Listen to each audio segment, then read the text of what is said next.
한준석은 서울 강남 중심에 위치한 화정그룹 본사 45층 회장실 창가에 서 있었다. 창밖으로 보이는 도시는 여전히 화려했고 도로 위로 자동차들이 줄지어 움직였다.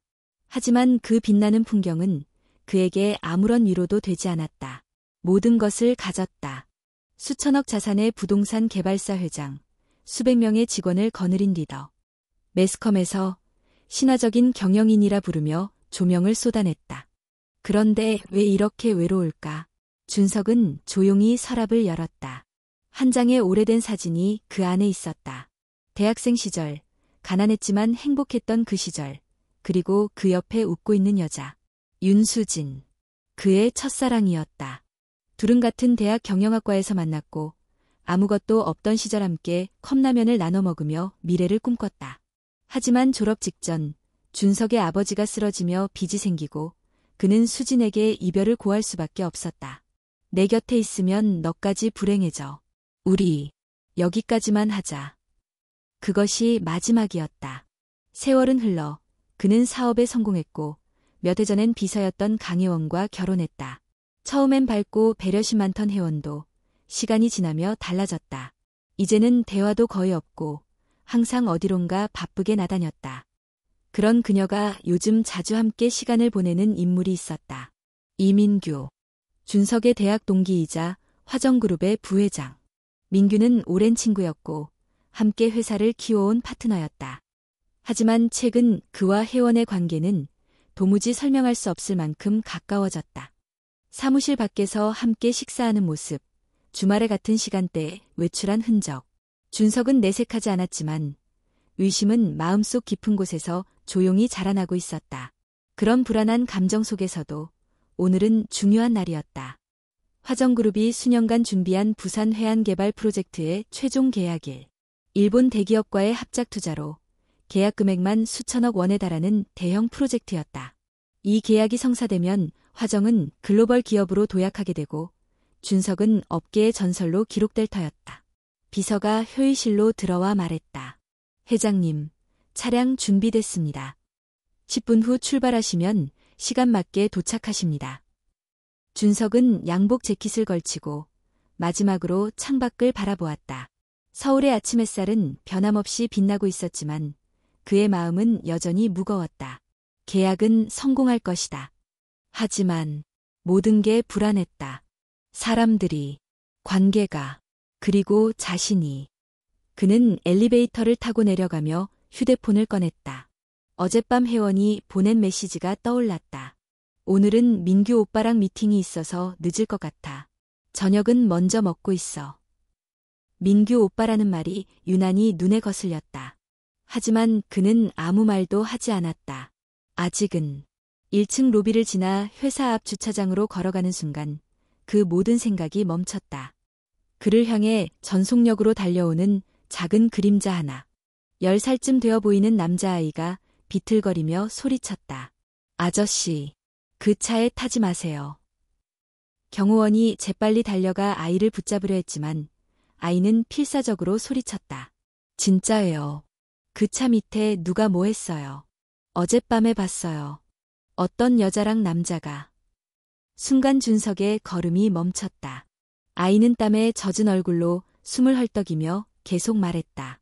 그 여자가 그 남자를 민규 오빠라고 불렀어요. 그리고 내일 아침이면 끝나라고 했어요. 차 밑에서 뭔가를 자르던 소리도 들렸고요. 경호원이 아이를 끌어내려 하자 준석은 손을 들어 멈추게 했다. 그는 아이를 자세히 바라봤다. 지저분한 티셔츠, 해진 신발, 길에서 물건을 파는 아이인 듯했다. 하지만 그 눈빛엔 진심과 두려움이 담겨 있었다. 이건 연기가 아니었다. 잠시 침묵 후 그는 경호원에게 지시했다. 차 바꿔. 지하 2층에 있는 제네시스 SUV로. 지금 당장. 네, 회장님, 일정상. 당장. 지시는 곧 실행됐고 그는 다른 차량을 타고 계약 장소로 향했다. 계약은 성공적으로 마무리됐다. 서명을 하고 악수를 하며 기자들 앞에서 미소를 지었지만 그의 마음은 딴 곳에 있었다. 오후 늦게 차량 정비팀으로부터 연락이 왔다. 회장님, 오전에 타실 예정이던 차량. 브레이크 선이 절단되어 있었습니다. 손에 들고 있던 펜이 떨어졌다. 한순간에 머릿속이 하얘졌다. 그 아이의 말이 사실이었다. 만약 그 차에 탔더라면 지금 그는 존재하지 않았을지도 모른다. 그날 밤 준석은 아이를 찾아 나섰다. 회사 인근 거리 시장통 골목에서 아이를 찾은 것은 경호원이 아닌 청소 직원의 제보 덕분이었다. 아이의 이름은 서지훈. 할머니와 함께 살며 밤마다 껌과 물티슈를 팔아 생계를 유지하고 있었다. 그는 아이가 사는 허름한 반지하 집을 찾았다. 문을 열자 아이가 놀라 달아나려 했다. 하지만 준석은 무릎을 꿇고 말했다. 지훈아, 오늘 너 아니었으면 나는 죽었을지도 몰라. 고맙다. 아이는 조심스럽게 고개를 들었다. 아저씨, 진짜 조심하세요. 그 여자, 그 남자, 둘이서 나쁜 얘기 많이 했어요. 그리고 그 여자의 목소리 TV에서 본 적 있어요. 아저씨랑 같이 찍힌 적 있어요. 그 순간 퍼즐이 맞춰지기 시작했다. 혜원, 민규, 둘은 함께였다. 그리고 그들은 자신을 없애려 했다. 하지만 지훈의 말은 거기서 끝나지 않았다. 그리고 우리 엄마 병원에 있어요. 아저씨랑 닮은 것 같다고 하셨어요. 준석의 가슴이 철렁 내려앉았다. 엄마 이름이 뭐니? 윤수진이에요. 심장이 멈출 것 같았다. 그 이름, 그 얼굴, 그 과거, 그리고 이 아이. 무언가가 터질 듯 안에서 울컥 솟구쳤다. 그리고 그 순간 한 가지 생각이 그의 머리를 스쳤다. 서지훈은 어쩌면 그의 아들일지도 모른다.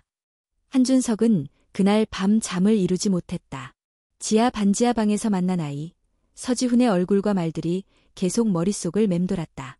그 여자가 그 남자를 민규 오빠라고 불렀어요. 엄마 이름은 윤수진이에요. 모든 것이 뒤엉켜 있었다. 혜원과 민규의 관계, 차량 브레이크 절단 사건, 그리고 윤수진과 닮은 소년. 그는 평생 쌓아 올린 탑이 단숨에 무너지는 소리를 듣는 것 같았다. 다음 날 아침, 준석은 혼자 회사 지하주차장으로 내려갔다. 어제 타려다 바꾼 그 차가 아직 그곳에 있었다. 차량 정비팀이 브레이크 절단 부위를 사진으로 남겨놓았다. 그 증거는 너무나 명확했다. 누군가 자신을 죽이려 했다. 그것도 치밀하게. 준석은 차량 밑을 직접 확인했다. 칼로 정교하게 잘린 흔적. 정비팀장이 고개를 저었다. 이 정도면 전문가가 한 겁니다. 사고처럼 위장하려는 흔적도 보여요. 경찰에 신고하시죠. 하지만 준석은 즉시 신고하지 않았다. 아직 확신이 필요했다. 자신이 의심하는 두 사람을 경찰이 잡을 때까지 그는 더 많은 증거가 필요했다. 그는 먼저 지훈을 안전한 곳으로 옮기기로 했다. 그날 오후 그는 지훈과 할머니를 데리고 강남의 한 레지던스로 갔다. 아이는 낯선 공간에 주눅이 들었지만 준석의 눈빛에는 확고함이 있었다. 여기서 며칠만 지내자. 밖에 나가지 말고. 누가 와도 문 열지 마. 내가 다 해결하고 올게. 지훈은 눈을 크게 뜨며 물었다. 아저씨, 저랑 엄마 왜 닮았다고 하셨죠? 준석은 대답을 망설였다. 하지만 이제 숨길 수 없었다. 너의 엄마를 내가 안다. 아주 오래전부터. 그럼 우리 엄마 아세요? 그래, 아주 소중한 사람이었다. 지훈은 그 말을 듣고도 아무 대답을 하지 않았다. 어른들의 세계를 모르는 아이지만 본능적으로 그가 무언가를 숨기고 있다는 걸 감지한 듯했다. 준석은 곧바로 사설 탐정에게 윤수진과 지훈의 신상, 그리고 민규와 혜원의 행적을 전부 추적하라고 지시했다. 몇 년 전부터 회사 자금이 비밀리에 해외로 빠져나가고 있다는 정보도 이미 입수했지만 구체적 증거가 없었다. 이틀 뒤 탐정이 준석에게 자료를 건넸다. 첫째, 강혜원은 최근 거액의 생명보험을 가입했다. 피보험자는 한준석, 수익자는 혜원. 둘째, 이민규는 홍콩의 페이퍼 컴퍼니를 세워 회사 자금을 빼돌리고 있다. 셋째, 윤수진은 1년 전 교통사고를 당해 현재 강북의 한 재활병원에서 혼수 상태로 누워있다. 준석은 그 보고서를 읽으며 손이 떨렸다. 모든 조각이 맞아떨어지고 있었다. 그는 당장 병원으로 향했다. 재활병원 5층, 한 구석에 위치한 작은 병실. 침대 위에 누운 여자는 예전의 윤수진이 아니었다. 살이 빠지고 피부는 창백했다. 하지만 여전히 그녀였다. 그는 조용히 다가가 손을 잡았다. 차갑지만 여전히 그때의 감촉이 있었다. 수진아. 목구멍이 메었다. 미안하다. 이렇게 늦게 와서 미안하다. 간호사가 들어와 조심스럽게 말했다. 보호자분이세요? 준석은 잠시 망설이다가 고개를 끄덕였다. 이 환자분 아들이 있죠? 이름이 서지훈이요. 간호사는 고개를 끄덕였다. 그 아이가 매일 병원에 와서 엄마 손을 잡고 가곤 했어요. 참 착한 아이예요. 준석은 눈을 감았다. 이제 더는 부정할 수 없었다. 지훈은 자신의 아들일 가능성이 높았다. 그는 바로 DNA 검사를 의뢰했다. 결과가 나오는 동안 준석은 지훈과 시간을 보내기로 했다. 그는 아이를 데리고 잠실 근처 작은 공원에 갔다. 처음엔 어색했지만 아이가 새를 보고 웃을 때 준석은 자신도 모르게 웃음을 지었다. 지훈아, 내가 좋아하는 건 뭐니? 책이요. 그리고 엄마요. 아이의 대답에 준석은 가슴이 아렸다. 며칠 뒤 DNA 검사 결과가 나왔다. 99.99%. 부자 관계 성립. 그 순간 준석은 아무 말도 못했다. 그는 한참 동안 종이를 바라보다가 그만 두 손으로 얼굴을 가렸다. 눈물이 흘러내렸다. 이제 그는 단순히 한 기업의 회장이 아니라 한 아이의 아버지였다. 하지만 그는 그 아이를 지켜주지 못했고 그 아이의 어머니를 방치했다. 그는 결심했다. 더 이상 망설이지 않겠다고. 민규와 혜원의 죄를 밝혀내고 지훈과 수진을 지키겠다고. 그러나 사건은 그가 움직이기 전에 먼저 터졌다. 그가 회사로 복구하던 날 아침, 경찰이 사무실로 들이닥쳤다. 한준석 회장님, 횡령 및 배임 혐의로 체포영장을 집행합니다. 수십 명의 기자들이 플래시를 터뜨렸다. 화정그룹 회장, 300억 원 해외 유출 혐의. 내연녀와 공모, 거액 횡령. 준석은 저항하지 않았다. 그는 이미 예감하고 있었다. 민규가 움직였다. 경찰차에 타면서 그는 뒤돌아봤다. 그의 손목엔 차가운 수갑이 채워져 있었고 바깥에는 지훈이 할머니 손을 잡고 서 있었다. 아이의 눈이 흔들렸다. 아저씨. 그 목소리는 들리지 않았지만 입술이 그렇게 움직였다. 준석은 아이를 바라보며 마음속으로 다짐했다. 이제 시작이다. 나는 끝까지 싸울 것이다. 그리고 반드시 너희 곁으로 돌아간다. 트럭이 경찰서를 향해 출발했다. 서울의 거리는 여전히 화려했지만 준석의 세계는 완전히 뒤집혀 있었다. 그의 이름은 더럽혀졌고 자유는 빼앗겼으며 친구라 믿었던 이는 칼날이 되어 돌아왔다. 그리고 그의 곁에는 그가 가장 늦게 알아본 단 하나의 진실이 있었다. 서지훈. 그의 아들. 이제 그는 기업가가 아니라 한 아버지로서 싸워야 했다. 한준석은 서울중앙지방경찰청 조사실에 앉아 있었다. 차가운 형광등 불빛 아래 회색 벽은 숨막히는 듯한 침묵을 드리웠다. 그의 손목에는 아직 수갑 자국이 선명히 남아 있었고 양복은 구겨져 있었다. 조사관은 서류를 한 장씩 넘기며 말했다. 회장님 명의의 스위스 비밀 계좌로 총 294억 원이 송금된 기록이 있습니다.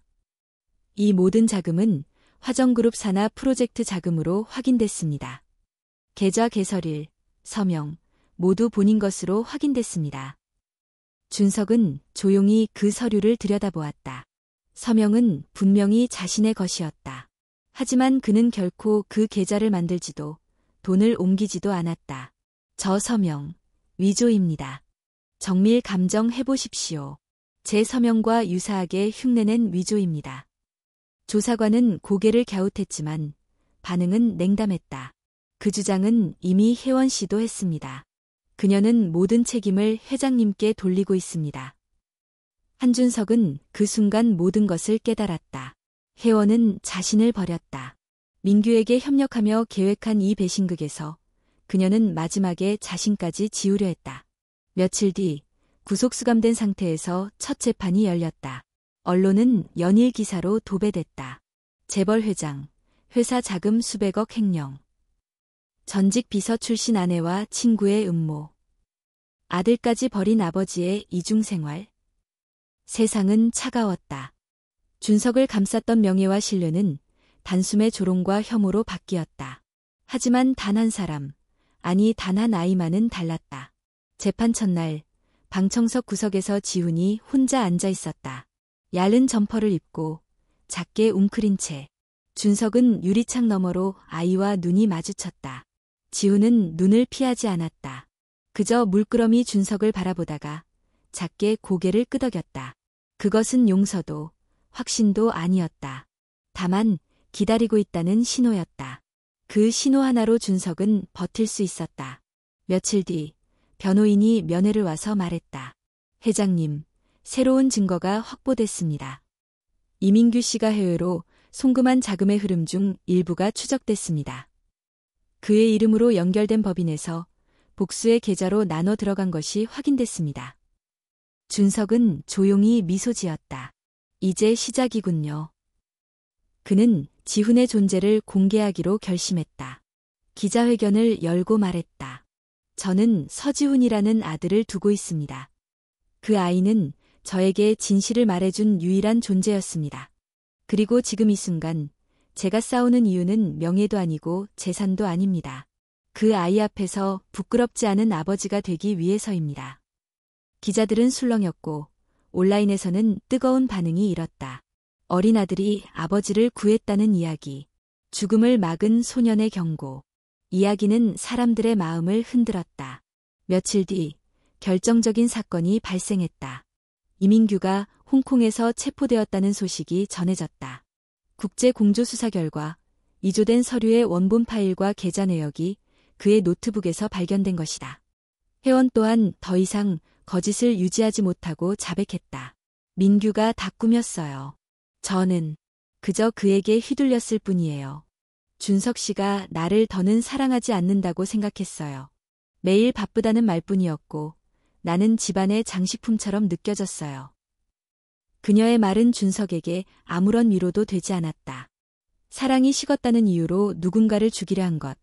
그것은 감정이 아니라 죄였다. 민규는 한국으로 압송되었고 검찰은 공범 관계를 입증하며 혐의를 확정했다. 며칠 후 법원은 한준석에 대해 무혐의 판결을 내렸다. 그는 마침내 석방되었다.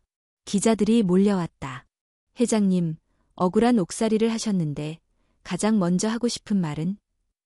준석은 단 한마디만 남겼다. 아들을 만나고 싶습니다. 그날 저녁, 그는 다시 지훈이 있는 레지던스로 향했다. 문을 열자 지훈이 그 앞에 서 있었다. 아이의 눈에는 눈물이 고여 있었다. 아저씨, 아니, 아빠. 그 단어 하나에 준석은 모든 감정이 무너졌다. 그는 조용히 아이를 안았다. 지훈아, 아빠가 늦었지. 정말 미안하다. 이제부터는 절대 너를 혼자 두지 않을게. 며칠 뒤 그는 윤수진이 입원해 있는 병원으로 향했다. 그녀는 여전히 눈을 감고 있었다. 하지만 의사는 말했다. 최근 반응이 있어요. 자극에 따라 눈꺼풀이 움직이고 손가락 미세한 반응도 있습니다. 준석은 수진의 손을 잡았다. 수진아, 나야, 준석. 내가 깨어나면 우리 세 사람 다시 시작해보자. 그는 더 이상 회장이 아니었다. 돈도 명예도 필요하지 않았다. 그에게 남은 건 하나뿐이었다. 가족. 그리고 다시 찾은 이름. 아버지. 한준석은 석방된 지 며칠이 지나도 사람들의 시선을 피하지 않았다. 그는 거리에서, 카페에서, 심지어 병원 복도에서도 속삭이는 소리를 들었다. 저 사람이야. 뉴스에 나왔던 화정그룹 회장. 배신당한 사람. 친구한테. 누군가는 동정했고 누군가는 여전히 그를 의심했다. 그러나 그 모든 시선보다 더 무거운 것은 바로 자신이 지닌 죄책감이었다. 윤수진은 아직도 눈을 뜨지 못했다. 그녀가 깨어나기 전까지 준석은 아버지로서, 남자로서 무엇을 해야 할지 고민했다. 그는 매일 병원에 들러 수진에게 책을 읽어주고 지훈과 시간을 보냈다. 지훈은 처음에는 경계했지만 점차 마음을 열었다. 축구공을 함께 차고 만화책을 나눠 읽고 밤이면 이야기를 들으며 잠드는 시간은 어느새 일상이 되었다. 어느 날 밤 지훈이 조용히 물었다. 아빠, 엄마 깨어나면 우리 셋이 같이 살 수 있어? 준석은 잠시 말을 멈췄다가 조용히 대답했다. 응, 엄마가 원한다면 아빠는 무엇이든 할 거야. 지훈은 작게 웃었지만 그 눈엔 불안이 서려 있었다. 그 아이도 안다. 세상은 간단하지 않다는 것을. 엄마가 아빠를 용서할 수 있을까? 그리고 아빠는 엄마를 지킬 수 있을까? 며칠 뒤 강혜원이 구치소에서 편지를 보냈다. 준석은 편지를 다 읽고 한참을 가만히 있었다. 그녀의 말대로였다. 그는 너무 오래 사랑을 표현하지 않았고 가정은 뒷전이었으며 대화는 없었다. 결국 그 공허함이 배신의 시작이 되었던 것이다. 하지만 그는 이해와 용서를 선택했다. 그녀를 다시 받아들이지는 못하겠지만 복수는 원하지 않았다. 그리고 민규에 대해서도 마찬가지였다. 법은 그를 심판하겠지만 준석은 더 이상 미움에 매달리고 싶지 않았다. 그는 이제 사랑에 집중하기로 했다. 그 주 주말, 그는 지훈과 함께 바닷가로 떠났다. 그곳은 수진과 대학 시절 함께 다녀왔던 동해안의 작은 마을이었다. 여기 엄마랑 예전에 왔던 곳이야. 그래. 그때 우리는 돈이 없어서 컵라면만 먹었어. 그런데도 세상에서 제일 행복했지. 지훈은 모래사장을 걷다가 문득 물었다. 아빠는 왜 엄마랑 헤어졌어? 준석은 깊은 숨을 쉬었다. 내가 겁이 많았어. 가난하면 사랑도 지킬 수 없다고 생각했어. 그래서 도망쳤어. 바보같이. 지훈은 아무 말 없이 고개를 끄덕였다. 이제는 안 도망칠 거야. 무슨 일이 있어도 너랑 엄마 곁에 있을게. 그날 밤 바닷가 작은 펜션에서 모닥불을 피우고 앉아있던 두 사람 앞에서 지훈은 자신이 그린 그림을 꺼냈다. 이거 아빠 주려고 그렸어. 그림에는 세 사람이 그려져 있었다. 하늘색 옷을 입은 남자, 분홍색 원피스를 입은 여자, 그리고 가운데 환하게 웃는 소년. 그 위엔 삐뚤삐뚤한 한글이 적혀 있었다. 우리 가족은 다시 시작할 수 있어요. 준석은 그 그림을 오래도록 바라보다가 조용히 안아주었다. 며칠 후 병원에서 연락이 왔다. 윤수진의 의식이 돌아오고 있다는 소식이었다. 그녀는 아직 완전히 눈을 뜨진 않았지만 소리에 반응했고 손가락이 미세하게 움직였다. 준석은 매일 병원으로 달려갔다. 지훈은 수진의 손을 꼭 잡고 작은 목소리로 속삭였다. 엄마, 일어나. 아빠랑 나 여기 있어. 기다리고 있어. 그리고 마침내 어느 햇살 가득한 아침, 윤수진은 천천히 눈을 떴다. 먼저 보인 건 창밖 하늘이었고 그 다음은 병실 천장이었다. 그녀는 머리를 천천히 돌려 침대 곁에 앉아있는 두 사람을 보았다. 지훈이 먼저 울며 소리쳤다. 엄마, 엄마 깨어났어. 진짜야. 준석은 손을 잡았다. 수진아, 미안해. 정말 미안해. 늦었지만 다시 시작하고 싶어. 윤수진은 한동안 말없이 그를 바라보다가 가늘게 미소 지었다. 목소리는 약했지만 분명하게 들렸다. 지훈이 잘 키웠네. 그 한마디로 모든 게 녹아내렸다. 그녀는 아직 완전히 회복된 것은 아니었다. 하지만 마음은 열려 있었다. 그 순간 세 사람의 삶은 다시 연결되었다. 다음 날 준석은 화정그룹 이사회에 공식 사임서를 제출했다. 기자들이 몰려들었지만 그는 짧게만 말했다. 더 이상 성공은 제 인생의 목표가 아닙니다. 이제는 지켜야 할 사람이 있습니다. 서울을 떠나 세 사람은 강원도 작은 마을로 내려갔다. 그곳에서 작은 북카페를 열었고 수지는 아이들을 위한 독서 수업을 시작했다. 지우는 시골 초등학교에 전학을 갔고 매일 아빠와 자전거를 타고 등교했다. 밤이면 세 사람은 함께 저녁을 먹고, 함께 책을 읽고, 함께 잠들었다. 언젠가 성공을 위해 모든 것을 버렸던 남자는 이제 가장 소중한 것을 다시 품에 안고 있었다. 그것은 다름 아닌 가족이었다. 강원도 깊은 산골짜기에 위치한 작은 마을.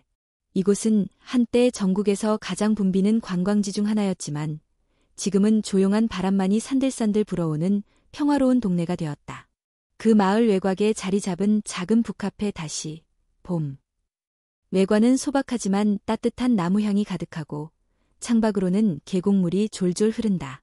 한준석은 매일 새벽 6시에 일어난다. 커피를 내리고 창문을 열어 공기를 들이마시며 하루를 시작한다.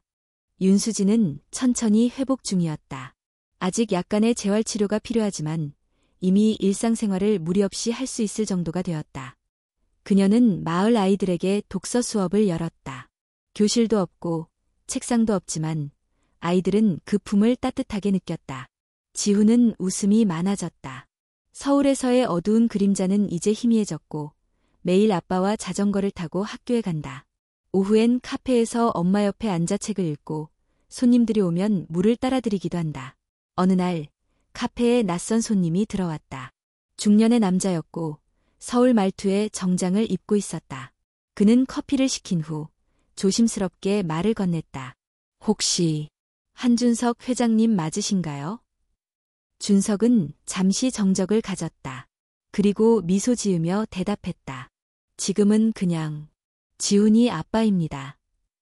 남자는 고개를 숙이며 명함을 내밀었다. 대기업 인사팀입니다. 저희 회장님께서 직접 만나 뵙고 싶어 하십니다. 한 대표님의 사건 이후 오히려 신뢰도가 높아졌습니다. 진정성 있는 리더십을 보여주셨고 저희는 함께 일하고 싶습니다. 준석은 명함을 조용히 접어 주머니에 넣었다. 그리고 커피를 내리며 말했다. 그 제안 감사히 받겠습니다. 하지만 지금 제가 해야 할 가장 중요한 일은 이 커피를 매일 정성껏 내리는 것입니다. 남자는 더는 말하지 않았다. 그는 조용히 커피를 마시고 고개를 숙여 인사한 뒤 떠났다. 그날 밤 준석은 수진과 지훈과 함께 산책을 나섰다. 달빛이 산자락을 비추고 있었고 지훈은 손을 양쪽에 쥐고 걷고 있었다. 엄마, 아빠, 있잖아. 응. 우리 이사 안 가. 에? 그냥 여기 좋아. 나무 냄새도 좋고 새소리도 좋고 셋이 같이 있으니까 더 좋아. 수지는 살짝 웃으며 아이의 머리를 쓰다듬었다. 그래, 여기 오래 살자. 준석도 고개를 끄덕였다. 이제 아빠는 다른 걸 원하지 않아. 내가 행복하면 그게 제일이야. 며칠 뒤 지훈은 학교에서 그림 대회를 나갔다. 주제는 내가 가장 소중하게 여기는 것. 그가 그린 그림엔 세 사람이 손을 잡고 나무 그늘 아래 앉아 있었다. 배경은 다시 봄이라는 카페, 그리고 하늘에는 햇살이 가득했다. 그림 아래에는 또박또박한 글씨로 적혀 있었다. 우리 가족은 다시 만났고 다시는 헤어지지 않을 거예요. 선생님은 그 그림을 복도에 붙였고 많은 아이들이 그 앞에서 오래 멈춰섰다. 그림 한 장에서 느껴지는 진심이 말보다 강했다. 카페에선 하루에 10명도 오지 않을 때가 많았다. 하지만 오는 손님마다 오래 머물렀고 책을 읽다 울고 커피를 마시며 미소를 지었다. 소문이 조금씩 퍼졌고 SNS에서 이곳을 소개하는 글도 하나둘 생겨났다. 도심에서 지친 마음을 쉬게 하는 곳. 사연 있는 커피와 이야기 있는 책. 어느 날 서울에서 유명 유튜버가 몰래 방문해 영상 하나를 올렸다. 제목은 재벌에서 아버지가 되기까지 한준석의 진짜 이야기. 영상은 큰 반향을 불러일으켰고 많은 사람들이 이 카페를 찾기 시작했다. 하지만 준석은 달라지지 않았다. 그는 여전히 매일 아침 문을 열고 원두를 갈고 커피를 내렸다. 수지는 아이들을 모아 동화책을 읽어주고 지훈은 매일 일기를 썼다. 하루는 지훈이 일기에 이렇게 썼다. 준석은 그 일기를 몰래 보며 눈시울을 붉혔다. 그는 생각했다. 그래, 나는 더 이상 회장이 아니다. 나는 지훈이의 아버지다. 수진의 남편이다. 그리고 이 작은 공간을 지키는 사람이다. 그는 이제야 진짜 자신의 자리를 찾은 것이다. 그리고 언젠가 지훈이 더 자라 세상을 향해 나아갈 때 그는 말해줄 것이다. 아빠는 돈도 가져봤고 명예도 가져봤지만 진짜 행복은 너랑 엄마랑 여기서 보낸 이 시간이었단다. 어떤 성공보다 값진 이름. 그 이름은 아버지였다.